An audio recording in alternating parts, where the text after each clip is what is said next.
que vai acontecer no dia em que eu morrer. E é eu e você. Nas últimas semanas nós tivemos membros da igreja que perderam pessoas que amavam. E quando eu estava, inclusive, voltando do velório de uma delas, alguém perguntou o que acontece depois.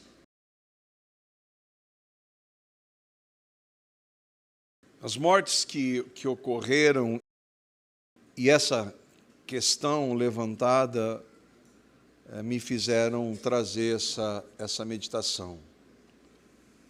Essa foi uma das questões que me levaram, pela graça de Deus, ao Evangelho, quando eu era um religioso. Eu tinha uma compreensão de que eu estaria diante de Deus, eu tinha convicção absoluta de que, com a minha vida, eu jamais poderia agradar a Deus, e que se eu morresse, quando eu morresse, o que ia ser? E não foi por causa da religião, que eu era católico e praticante, não foi devido à religião que eu tinha esse temor, mas porque Deus colocou no coração do homem a eternidade. Eclesiastes diz isso. Deus, que é o Criador de cada ser humano, Ele colocou no nosso interior uma certeza de que a morte não é o fim. Ateus que dizem morreu, acabou, eles não acreditam nisso. Eles mentem para eles mesmos e para as pessoas que estão à sua volta. Mas quando aquela hora chega, não existem ateus. Não há ninguém aqui que não tenha perdido uma pessoa amada. Todos nós já perdemos. Às vezes, alguns vão muito antes do que nós esperávamos. Às vezes vão no fim da vida. O fim da vida é para qualquer um, né? Mas o mais importante, e é por isso que um dos textos que quando nós, os irmãos que, e eu já fiz isso algumas vezes, quando eu vou a um velório e alguém pede para trazer uma palavra, o texto de Eclesiastes também mostra que agora não é hora de pensar no que morreu, mas para nós que estamos vivos. É melhor ir à casa onde há luto do que onde há festa. Como assim? Quem que gosta de ir num velório? Ninguém gosta. Mas o texto diz porque ali naquele local, nós vemos o fim de cada um de nós e os vivos aplicam seu coração. Ali nós vamos ver que um dia, aquele dia vai chegar para nós. E nenhum de nós vai poder escapar desse dia. Hoje a gente vai refletir alguns tópicos, um estudo temático ou sistemático. Existe uma área do estudo da Palavra de Deus que se chama teologia sistemática. E ela tem um alvo de, como o próprio nome diz, de sistematizar assuntos. Então, o que a Bíblia diz sobre Jesus? Então, vai pegar vários textos da Bíblia e colocá-los ali para que nós saibamos quem é Jesus, o que Ele fez para salvar pecadores. Quem nós somos? Nós vamos pegar vários textos de toda a Bíblia que não se contradiz para mostrar quem nós somos. O que acontece depois da morte? Nós vamos pegar vários textos. Hoje, obviamente, não dá, são muitos. Mas eu queria tratar de alguns que abordam essa esse tema. Eu já tratei desse assunto algumas vezes aqui na comunidade. Uma das mensagens que tem mais visualizações aqui, já faz muitos anos, é o que acontece um segundo após a morte. E que, se tem visualização, as pessoas estão interessadas. Ninguém gosta de tratar sobre isso, mas como é algo que todos nós sabemos que vai acontecer, há um interesse. E eu queria ver com vocês, esse assunto, a partir de 3 perguntas. A primeira é: por que nós temos que morrer? Por que nós vamos passar pela morte e ela é inevitável? Hoje existe uma ideia do transhumanismo, que é que você consegue colocar quem você é num computador. Então o seu corpo morre, mas a tua mente, o que você vai estar naquele computador, e ela pode ser passado. Existe um cara que ele de volta e meia aparece na internet, que ele vive em função de preservar a vida dele e prolongar, mas ele não faz mais nada a não ser cuidar do seu corpo, o que deve ser um tédio, né? Ele não vive, como se ele pudesse viver muito mais tempo. O fato é que não há a menor possibilidade de nós prolongarmos os nossos dias, vivermos muito mais. Chegou nos 70, 80, é canseira e enfado. E é por isso que, no nosso país, o percentual de pessoas que morrem com 100 anos de idade é menos de 1%. Todos nós vamos morrer. Mas por quê? E é óbvio, é uma questão lógica, porque ninguém quer enfrentar essa hora. Há os que rejeitam a fé cristã e que vão usar, inclusive, esse argumento, dizendo: se Deus é bom, por que Ele permite o mal? Por que Ele permite a dor, o sofrimento, a tristeza? Por que Ele permite a morte? Por que existe a morte? Deus poderia acabar com tudo isso. E ainda que tudo, e nós cremos porque a Bíblia diz, tudo o que acontece esteja debaixo dos decretos soberanos de Deus, tudo o que acontece está debaixo do governo de Deus, nós podemos dizer que a morte, em um certo sentido, não era vontade de Deus. Oh, mas como assim? Isso é contraditório. Se você crê que tudo está decretado por Deus, então a morte também. E isso nós precisamos entender, é uma boa pergunta, porque há alguns que querem desvincular Deus da morte. É Ele que dá a vida, a Bíblia diz, é Ele que tira a vida. Mas nós podemos ver, e nós vamos ver isso no texto bíblico, que Ele estabeleceu a sua vontade naquela hora, na criação, após a criação. Deus governa tudo, decretou tudo. Ainda assim, Ele, por exemplo, não é o autor do pecado. A entrada do pecado estava debaixo do decreto soberano de Deus. Mas Ele jamais é o autor do pecado. Ele não é o autor do mal moral. Ele não criou o pecado. Mas o pecado, a entrada do pecado estava debaixo do governo. O pecado não pegou Deus de surpresa. Fazia parte do plano soberano. Então, só com esse ponto nós conseguimos entender. É vontade de Deus que nós pequemos? Não. Mas o pecado faz parte do plano dele. É vontade que nós obedeçamos? Quando Deus dá a sua lei, Ele quer que nós a obedeçamos? É claro. Ainda que seja impossível obedecê-la plenamente. E aí alguns irmãos, dentro do estudo da palavra de Deus, tentam, ela não é totalmente satisfatória, pelo menos para mim, mas nos ajuda a entender um pouco sobre a vontade de Deus nesse sentido, que às vezes parece para nós não entendemos, e nós não entendemos plenamente.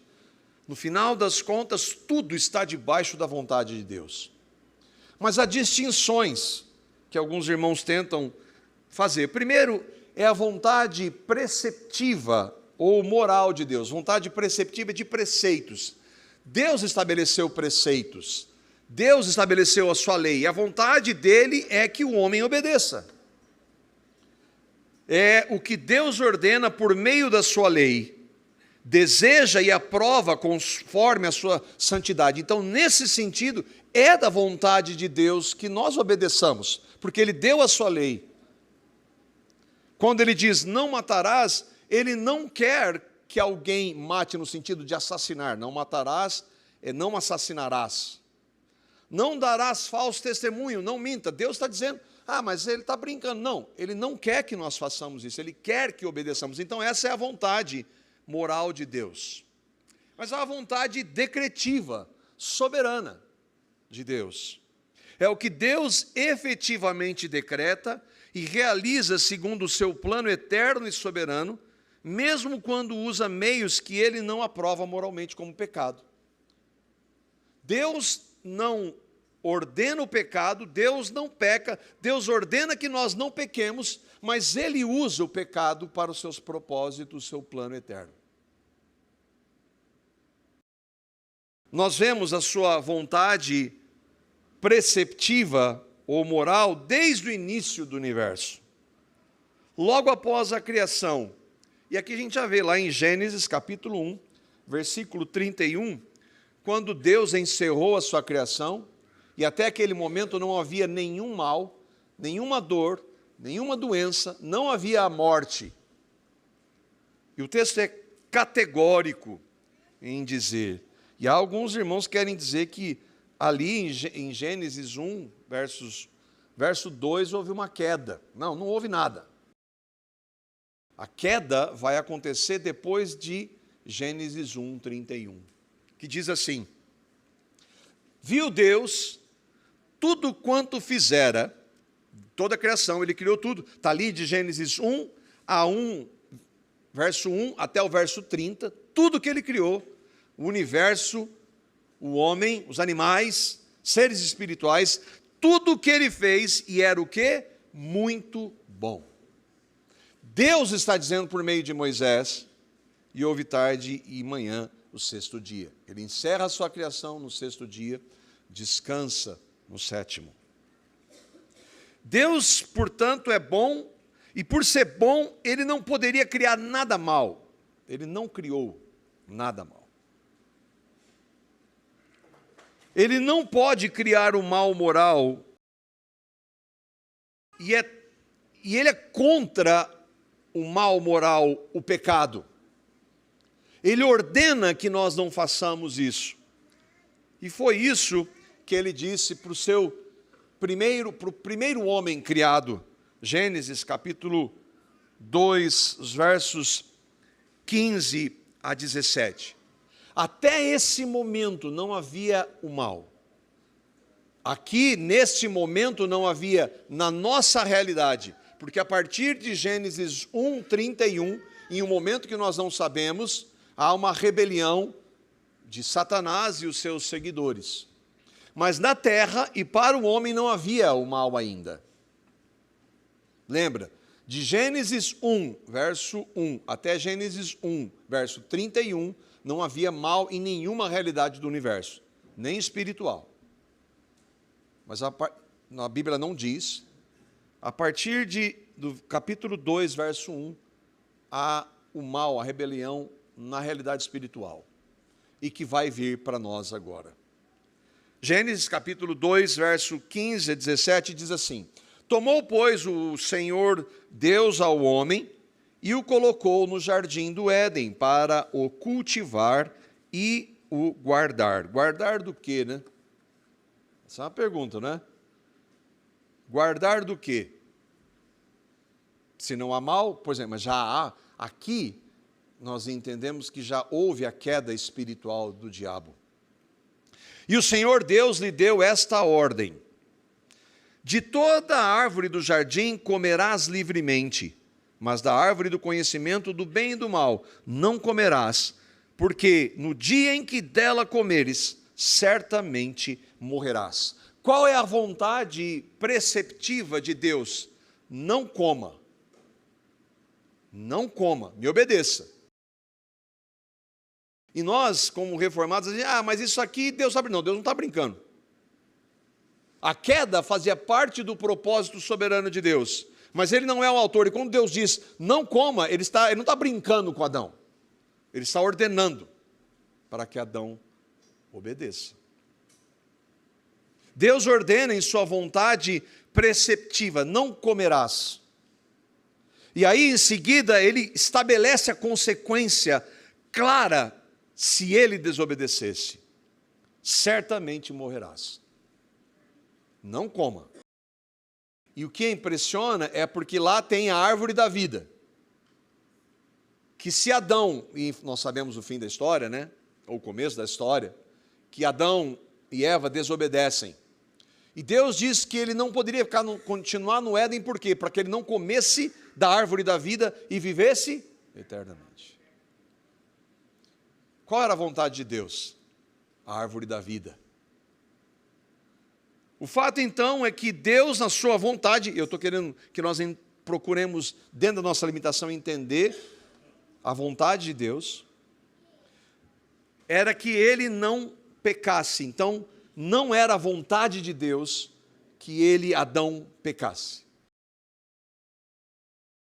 Adão peca e morre. Morre espiritualmente naquela hora, no dia em que você comer. Séculos depois, com mais de 900 anos, ele vai morrer fisicamente. 900 anos literais, tá? Adão é literal, tá? Adão é o primeiro homem criado. O dia que você ouvir um pastor, um padre, alguma coisa dizer que não, é um liberal, não acredita na Bíblia. E tem bastante. E aqui temos a resposta para a pergunta, por que nós temos que morrer? Porque no dia que você comer e desobedecer e pecar, você vai morrer. Bom, essa é a realidade de todos nós. Mas eu não comi, mas eu sou pecador. Romanos capítulo 5, verso 12, responde milênios depois do que aconteceu aqui, porque eu e você e todo ser humano vai morrer. Romanos capítulo 5, verso 12.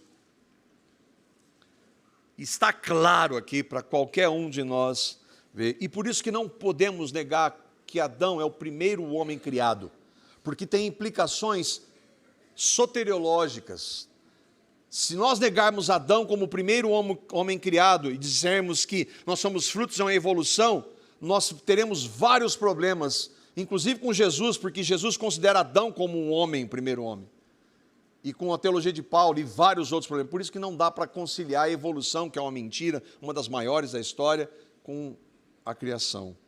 Diz assim, portanto, assim como por um só homem entrou o pecado no mundo, não coma, porque no dia que você comer, você vai morrer, entrou o pecado. E pelo pecado a morte, você vai morrer. Assim também a morte passou a todos os homens, porque todos pecaram. Um só homem, quem que é? Mais claro que isso, só dois disso, não é? É o primeiro homem criado, Adão. A sua esposa também. Aliás, ela teve uma participação fundamental. Quem falou isso foi uma mulher, não fui eu. O pecado é toda desobediência ao que Deus ordena. Pecar é desobedecer a Deus. A morte, como vimos lá, não coma, porque no dia que você comer, Deus, é interessante, Deus não precisa dizer certamente, porque o Deus é sim, sim, não, não. Mas Ele quer ser categórico, certamente você vai morrer. E Ele morre. Morre no relacionamento com Deus, espiritualmente e fisicamente. Todos os homens é a humanidade. Todos os homens, homens e mulheres, em toda a história, eu, você e todas as pessoas do mundo, em toda a história, somos pecadores. Nascemos pecadores e cometemos inúmeros pecados. Por que nós temos que morrer? Por causa do pecado. A segunda questão é já que nós vamos morrer, o que acontece quando uma pessoa morre? Essa é outra pergunta fundamental. Quantas vezes eu já em velório, e aí, eu me lembro agora, vem à mente claramente de alguém, de um homem que morreu e que não cria no Evangelho. E eu cheguei lá, e eu sou pastor, né? E o filho falou, descansou. Eu não falo nada. Nada, é mentira. Descansou. Fulano de tal descansou. Todo mundo que morre descansa, né? Ou passou desta para melhor, né? Descansou, passou dessa para melhor. Sabe o que é curioso? E aí eu vejo isso, né? Todo artista que morre vai para o céu. Vocês já viram? Né? Tempos atrás morreu um diretor de novela, um cara dos mais promíscuos, ímpios. Ele é diretor de novela no céu. E cantores, todo cantor vai para o céu também. Ele canta um lixo aqui, não crê no Evangelho, mas lá ele vai cantar. Comediantes, tempos atrás, Chico Anísio morreu. Ele era ateu professo, um blasfemador, mas agora ele está fazendo graça no céu. Isso eu ouvi de um homem. É verdade para todos que descansa e passa dessa para melhor? Deus diz que não. Hebreus capítulo 9, verso 27. Lembra? Nós citamos a Bíblia porque ela é a palavra de Deus. Eu não tenho nada para falar de mim mesmo aqui, a não ser da palavra. Toda a base nossa deve ser a Escritura. Não é o pastor, não é o apóstolo, não é a religião, mas é o que a Bíblia diz. E o texto de Hebreus capítulo 9 diz assim, verso 27. Assim como aos homens está ordenado morrerem uma só vez, vindo depois disso o juízo. Então aqui está claro, isso é a palavra de Deus. O Criador, Deus, afirma que ao homem, obviamente não está falando do homem, está falando da humanidade, de todos nós, todo ser humano, de Adão até o último, quando Cristo voltar. Está ordenado morrer uma só vez. Está ordenado por quem? Por Deus. Deus está definindo. Aliás, a Bíblia diz claramente que todos os nossos dias já estão contados. Então, Deus ordena que todo mundo vai morrer. Por quê? Por causa do pecado. Nós já vimos. Ele está dizendo que está ordenado morrer. Todo homem vai morrer. Morrer é deixar de existir? Não, a palavra morrer, morte, é separação. É deixar esta realidade que nós conhecemos, esta vida, mas não deixar de existir. Um dia, nós não existíamos. Mas a partir do momento, então nesse sentido, nós não somos eternos, como Deus é. Deus é, Ele sempre existiu. Mas a partir do momento que, na concepção, o espermatozoide com o óvulo, ali é a vida, e a ciência não explica como acontece. Aliás, eu estava vendo um documentário do Brasil Paralelo, vale a pena ver, 2 vidas sobre o aborto. É chocante e é revoltante. Mas houve uma pesquisa, e ali mostra por vídeo, que no momento em que um espermatozoide fecunda o óvulo, há um clarão de luz. É sensacional. Naquela hora, Deus gera a vida. E a partir daquele momento, aquela vida é eterna. Mas e quando não nasce? E quando tem um dia, ela é eterna. E quando tem alguns meses, ela é eterna. Por isso que nós somos absolutamente contra o aborto, porque ali Deus gerou uma vida e pode ser, infelizmente, nas piores condições, inclusive de uma vida que é gerada a partir de um estupro. É horrível, ninguém está dizendo que não, mas Deus gerou vida ali e nós não temos o direito de tirá-la. Por isso que na lei deve ser, o aborto é assassinato.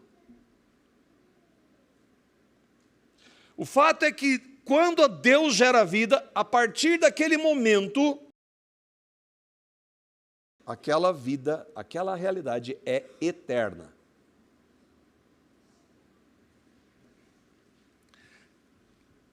Deixar essa vida pode ser, inclusive no útero da mãe, não significa deixar de existir. Pode ser no útero da mãe, pode ser quando velho. Não é deixar de existir, mas é uma mudança de realidade. E o importante aqui é que aos homens está ordenado morrer quantas vezes? Uma. Esqueça a ideia da reencarnação, uma mentira do diabo. Não existe reencarnação. Não existem outras vidas. O texto é claro que o morreu, acabou é falso. Porque depois da morte vem o juízo.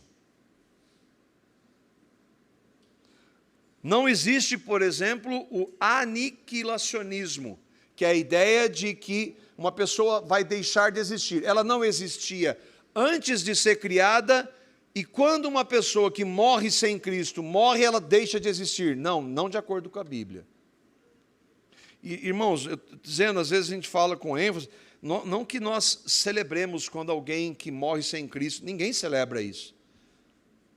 A palavra diz que Deus não tem prazer na morte do ímpio. Nós podemos ser, lógico que não, mas é o que a Bíblia diz, e ela precisa ser tratada como ela é.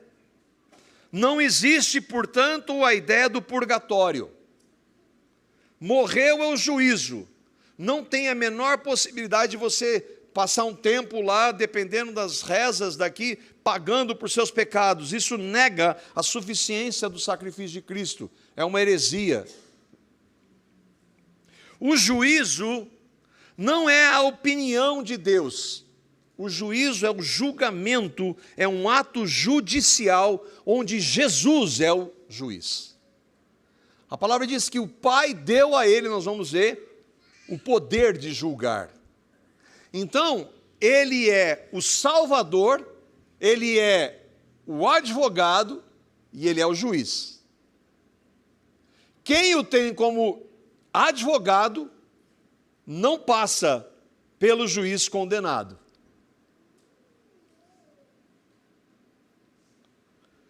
Portanto, depois que eu e você morrermos, estaremos diante de Deus para sermos julgados. Todo mundo. Por isso que na hora da morte não tem ateu.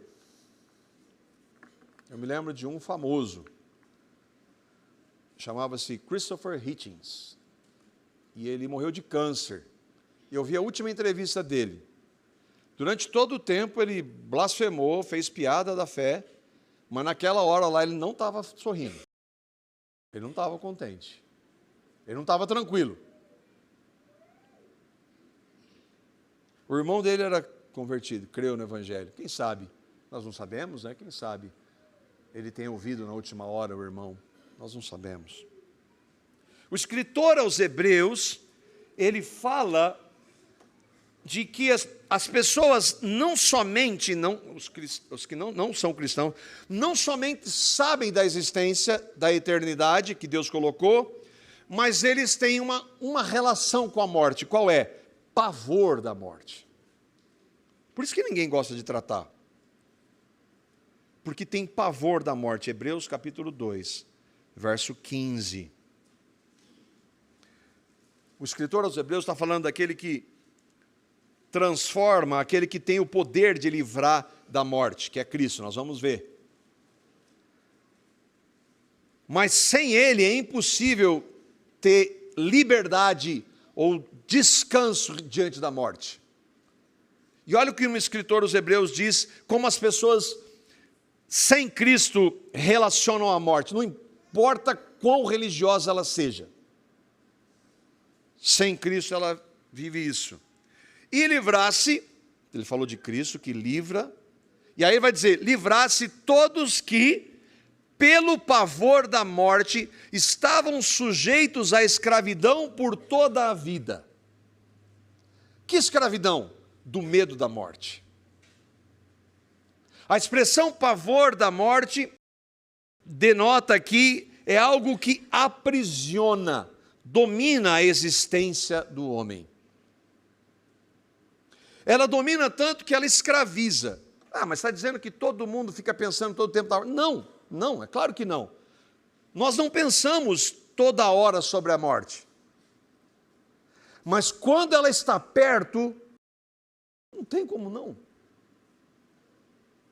Quando ela está perto, a morte está perto, esse pavor sobressai. Ele está lá. Por quê? Porque eu sei que morreu, acabou, é mentira. E eu sei, eu posso não saber os detalhes, eu não conheço a Escritura, mas eu sei que de alguma forma eu vou ter que prestar contas da minha vida para Deus. Porque Ele colocou isso em mim.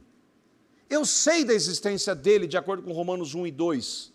Eu sei que a morte não é fim. Então eu sei que quando eu morrer, e naquela fração de segundos em que a pessoa deixa essa realidade, ela está no mesmo momento em uma outra realidade que ela nunca esteve. Já pensou sobre isso, não? Se você não crer no Evangelho, dá medo, não dá? A morte é isso. Você sai do corpo, mas está espiritualmente em uma outra realidade.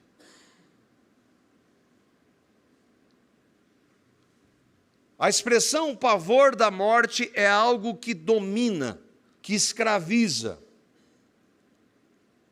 Tá, mas o que acontece, então? Como que vai ser esse juízo que nós lemos em Hebreus 9, 27? O texto não diz que o juízo ocorre imediatamente após a morte. Está ordenado e depois disso vem o juízo. Não, ele não ocorre imediatamente após a morte.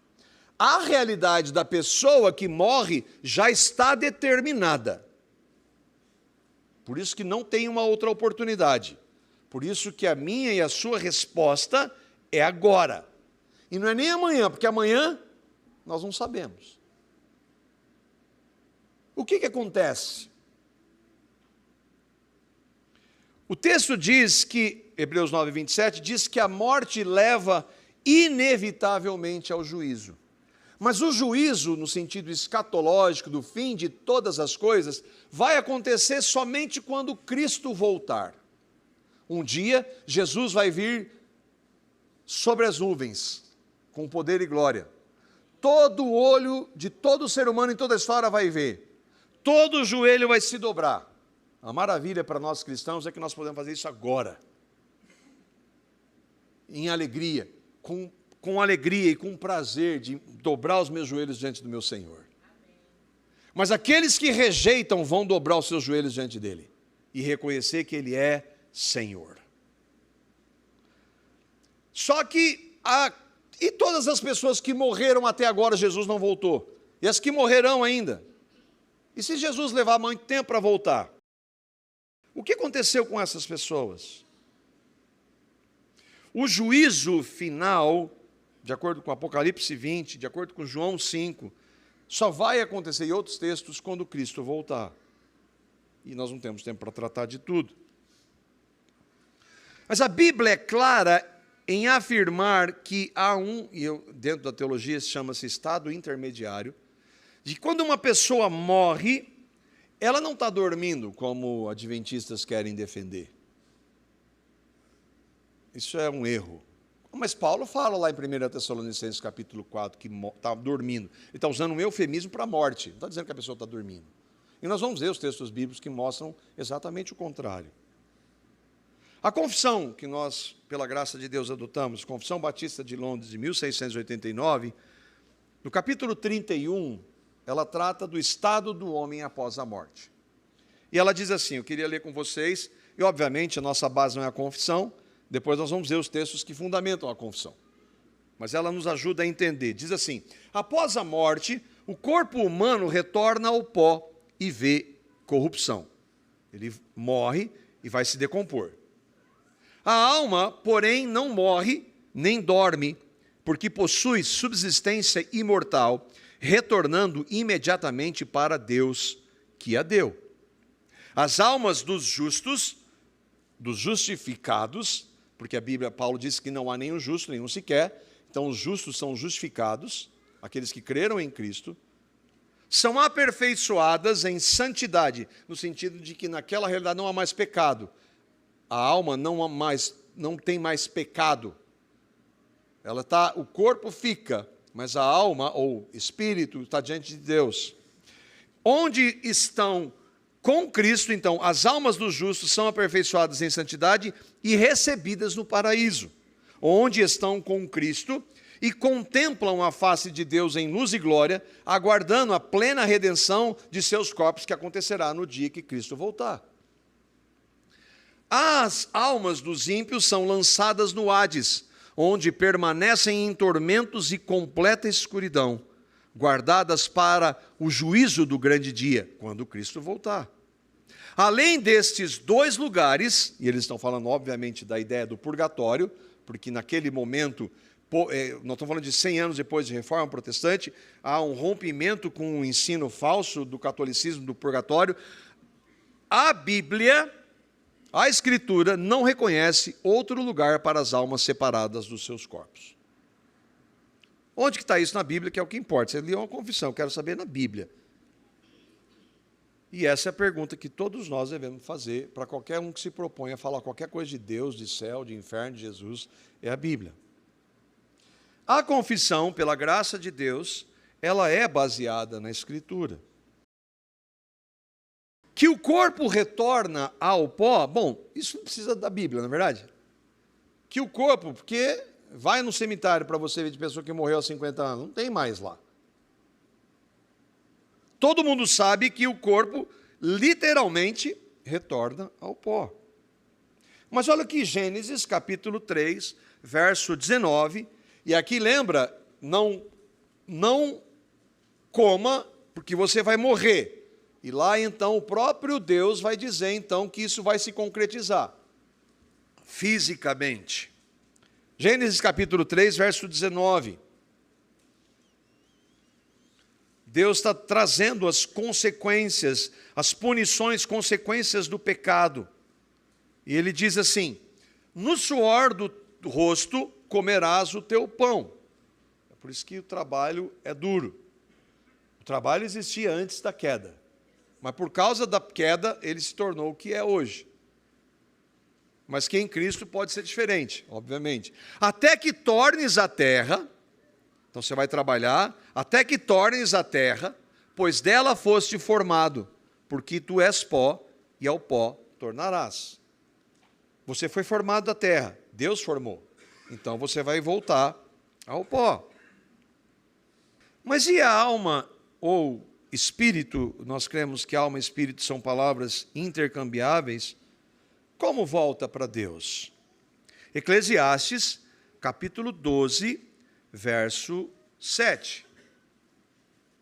Fala da mesma realidade do pó, voltando ao pó, mas agora inclui uma outra realidade. O pó volte à terra como o era, e o espírito volte a Deus que o deu. Lembra, nós não vamos entrar no mérito agora, mas alma e espírito, elas são palavras intercambiáveis. Não existe corpo, alma e espírito. E espírito. Existe alma / espírito. A parte não material, vamos definir assim, então, a parte não material, que todos nós temos e que nós somos na essência, nunca deixará de existir. O corpo vai lá decompor e vira pó. Mas o texto diz que o espírito volta para Deus. Então volta para Deus, porque todo mundo vai passar por isso. O pó volta ao pó e o espírito volta para Deus. Volta para Deus para algo bom, né? Não, para juízo. Nós vimos em Hebreus 9, 27, que o juízo acontece. Então, cada alma, cada espírito vai voltar para Deus, para estar diante de Deus. Nós lemos na confissão que as almas dos justos são aperfeiçoadas em santidade, recebidas no paraíso. Onde que está isso na Bíblia? Lucas, capítulo 23, quando Jesus está onde ali? Jesus está na cruz. Ele está com 2 ladrões. Os 2 vão para a cruz negando Jesus. Por isso que esse é um dos textos que nos dá esperança para pessoas que negam a Jesus, mas que no fim elas podem crer. Nós sabemos que eles vão para a cruz, e o relato diz que são 6 horas de cruz. Eles são mortos porque os soldados quebram as pernas para que eles morressem. Eles morrem no mesmo momento que Jesus. Mas naquele tempo, naquele período de tempo de 6 horas, nós não sabemos quando, um daqueles ladrões crê em Jesus. Ele reconhece que é um pecador, ele reconhece que está lá porque ele mereceu estar.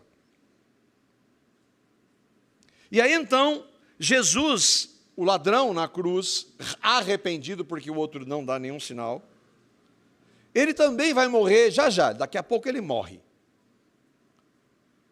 E aí então ele vai falar com Jesus, e Jesus então vai conversar com ele e vai responder. Lucas 23, 42 e 43. E acrescentou o ladrão. Ele falou, nós estamos aqui falando para o outro, porque o outro estava fazendo piada com Jesus, e aí nós estamos aqui porque nós merecemos. E aí o ladrão arrependido, ele vai falar para Jesus, e acrescentou, Jesus, lembra-te de mim quando vieres no teu reino. O que me impressiona é de onde ele tirou essas informações, né? Muito provavelmente ele já tinha ouvido falar de Cristo. Israel todo já tinha ouvido falar dele, né? Jesus lhe respondeu, em verdade te digo que hoje estarás comigo no paraíso. Os adventistas querem botar uma vírgula aqui que é absolutamente inconcebível aqui. Jesus está dizendo, hoje estarás comigo no paraíso. É um absurdo essa interpretação, né? Jesus está falando, hoje, daqui a pouco, quando eu e vocês morrermos, hoje você vai estar comigo no paraíso.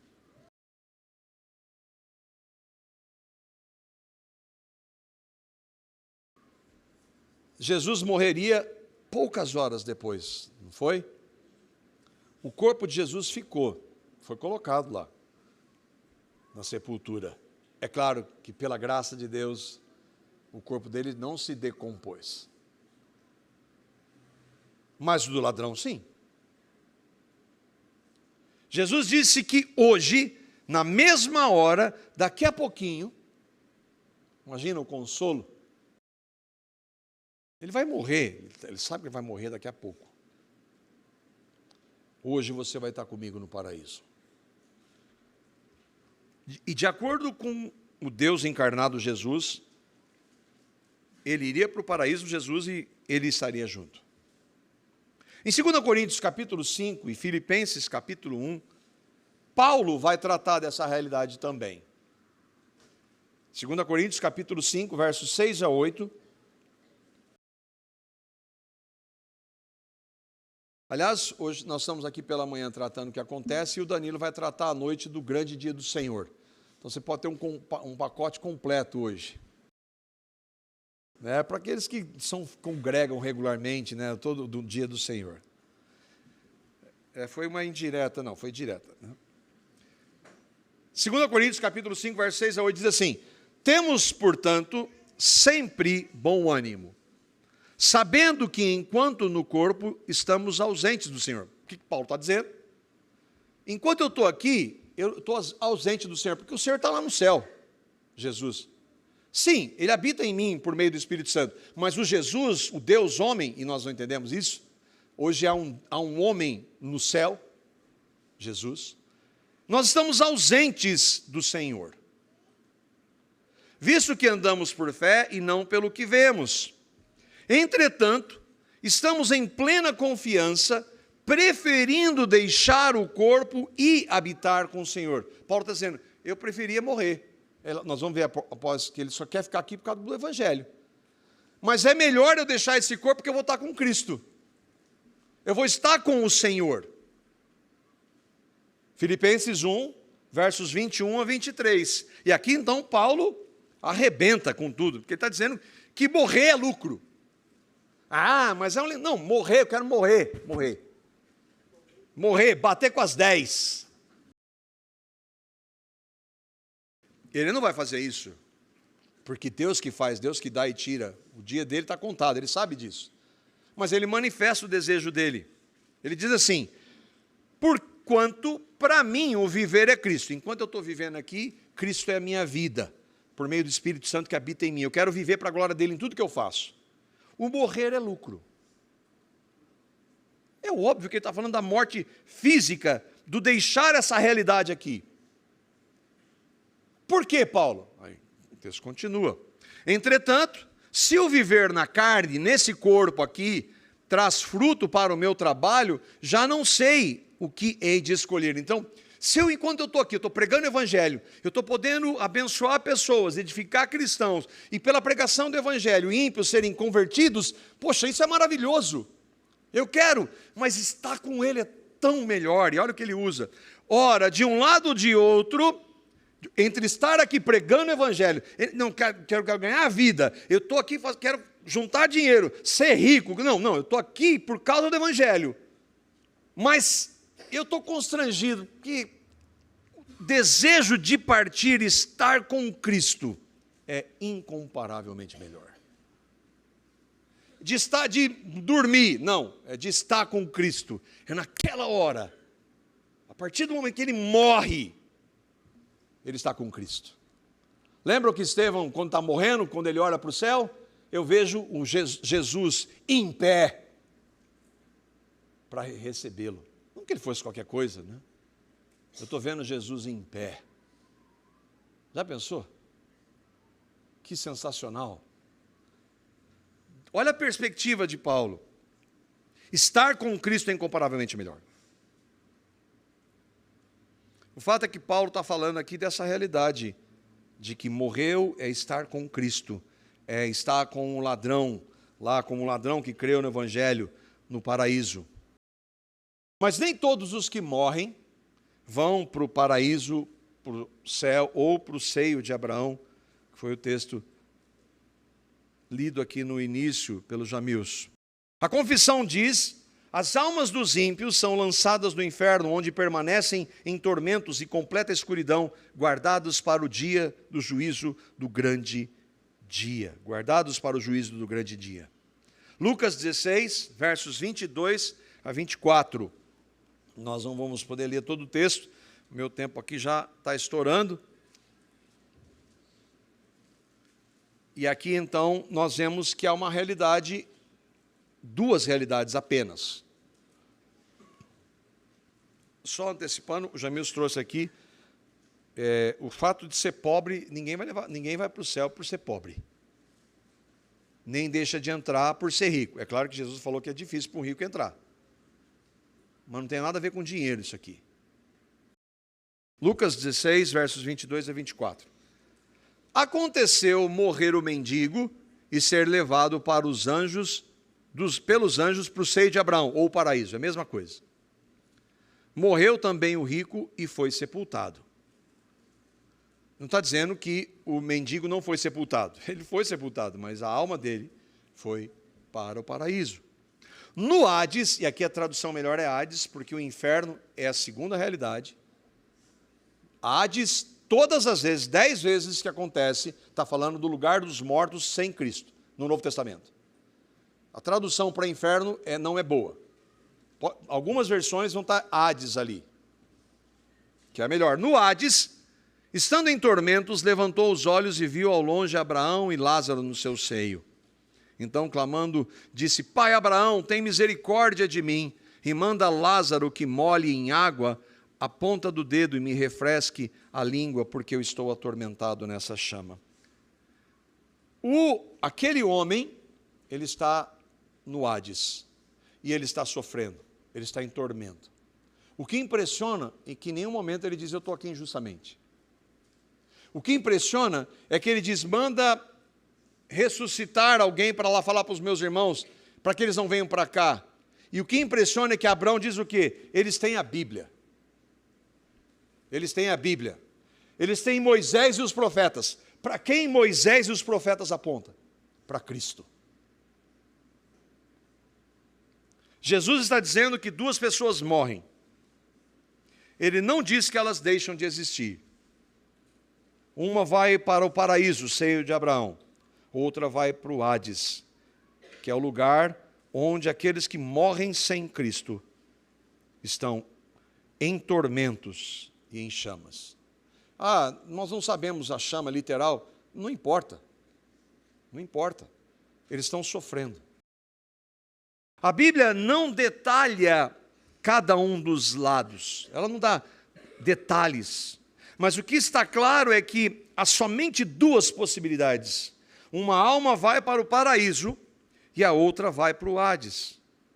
Então, quando Cristo voltar, todos ressuscitarão, todos receberão seus corpos, e aí então, aqueles que creram em Cristo estarão novos céus e nova terra, os que não creram estarão no inferno, no lago de fogo e enxofre. Daniel diz: uns ressuscitarão para a vida eterna, e outros para a vergonha e desprezo eterno. Daniel 12:2. Os que estão no Hades irão para o lago de fogo e enxofre. Apocalipse 20:15. Os que estão no paraíso irão com seus corpos agora restabelecidos, glorificados, vão para novos céus e nova terra. E ali acabou a morte, ali não tem mais morte, nunca mais. Mas a grande e importante pergunta é: como é que você, pode encarar a morte sem medo? Sem medo nenhum. Eu estava pesquisando, eu li uma psiquiatra, sugerindo algumas ideias para quem tem medo da morte. Ela diz assim: enfrente os seus medos, mantenha-se ocupado, conecte-se com os outros, foque no que pode controlar, busque a ajuda de um profissional. Nada disso aqui resolve qualquer problema, é tudo mentira, é tudo falar. Essa psiquiatra, não acredita nisso aqui. Ela vai buscar um profissional? Ela é um profissional. Na hora da morte, ela vai... O que vai? Nada disso aqui importa. Nada disso aqui responde, porque o problema é espiritual. A realidade que ela está enfrentando da morte é espiritual. Física, porque nós vamos morrer. Mas ela sabe que existe um depois. Nada disso aqui vai poder resolver qualquer problema da pessoa. Falácia, um monte de bobagem, porque não trata com o problema. Lembra, a Bíblia diz que Deus colocou no coração do homem a eternidade. Deus colocou, ninguém tira. Só Ele pode tratar da questão e Jesus já tratou. João capítulo 5, versos 24 a 29. Esse texto é maravilhoso. Aqui é aquele que diz assim: não temam os que matam o corpo, temam antes aquele que pode fazer perecer no inferno a alma e o corpo, que é Ele mesmo. É Ele que está dizendo também que uns ressuscitarão para a morte eterna, para o juízo, para a condenação, e outros para a vida. É o Jesus que está dizendo isso aqui. Mas Ele está dizendo aqui, pode ser diferente. Eu estava essa noite pensando um pouco no meu pai, sofrendo um pouco por causa dele. Meu pai tem Alzheimer. E ele vem, senta aqui, à noite ele não entende nada do que está acontecendo. Antes de ter Alzheimer, ele nunca quis ouvir da palavra, ele rejeitava. Mas eu clamava, Senhor, salva meu pai. Mas a palavra diz, mas não são só os eleitos, mas eu não sei quem são. Isso não é prerrogativa minha, não interessa. O Paulo que falou dos eleitos, orava para que o seu povo fosse salvo. Jesus está dizendo para mim e para você isso aqui, ó. Em verdade vos digo, quem ouve a minha palavra e crê naquele que me enviou, tem a vida eterna. Não entra em juízo, mas passou da morte para a vida. Em verdade vos digo que vem a hora e já chegou, em que os mortos ouvirão a voz do Filho de Deus, e os que ouvirem viverão. Porque assim como o Pai tem a vida em si mesmo, também concedeu ao Filho ter vida em si mesmo. E o Pai deu ao Filho a autoridade para julgar, porque é o Filho do homem. Não vos maravilheis disso, porque vem a hora em que todos os que se acham nos túmulos ouvirão a sua voz e sairão, todos. Os que estiverem feito o bem para a ressurreição da vida, e os que tiverem praticado o mal para a ressurreição do juízo. Quem faz o bem? Jesus está falando assim, então procure viver o melhor, porque daí então você vai para a ressurreição. O que o ladrão na cruz fez? Nada. Não há ninguém que faça o bem. Nenhum só. Jesus está dizendo que aqueles que creem nele, então pelo poder do Evangelho, naqueles que creem, então é possível fazer o bem, mas mesmo que nós não façamos sempre, e nenhum cristão faz, não anula o que Cristo fez. Aqueles que creram em Cristo têm a vida eterna. Amém. Passaram da morte para a vida, não entram em juízo. Essa é a verdade do Evangelho. Amém. Jesus começa definindo, só há uma forma para que eu e vocês não vamos para o Hades e depois para o lago de fogo. Quem ouve a minha palavra e crê naquele que me enviou.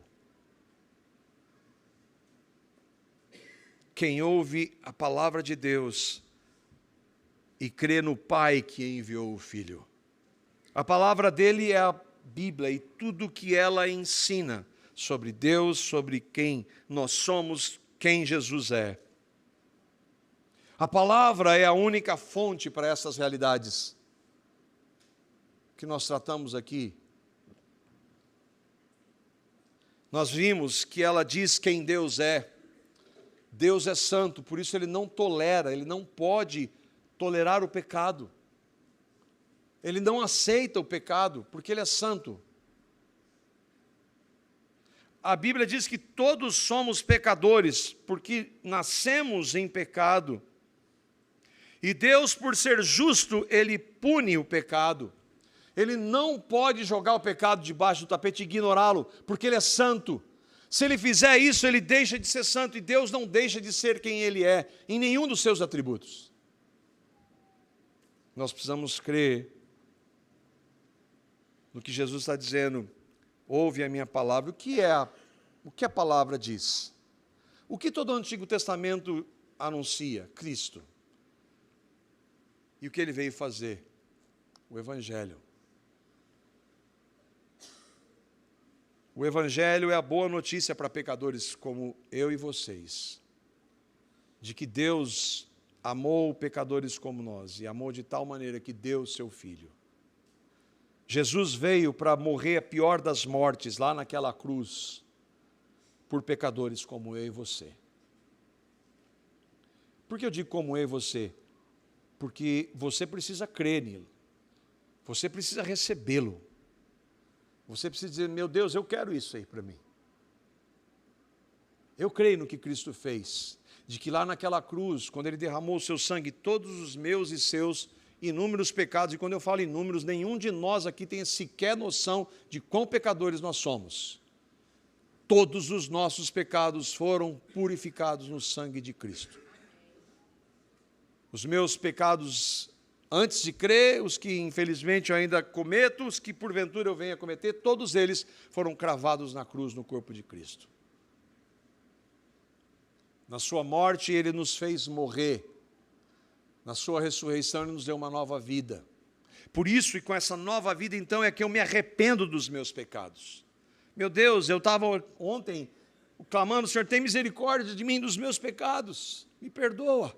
Eu quero viver para a sua glória. Eu te dou graça, Senhor, porque o Senhor tem concedido vitórias em alguns pecados, mas há tanto para o Senhor tratar aqui, tem misericórdia. Esse arrependimento é graça de Deus. Todos aqueles que creram no Evangelho, no que Cristo fez, passam da morte para a vida. Naquele momento, naquela fração de segundo, quando eu e vocês morrermos, um único fato vai importar, é se você creu no Evangelho. Não é se é membro da comunidade cristã de Londrina. Ou se você está numa igreja bíblica. Não adianta nada estar numa igreja bíblica se você não crê no que a Bíblia anuncia de cabo a rabo. O centro que é o Evangelho.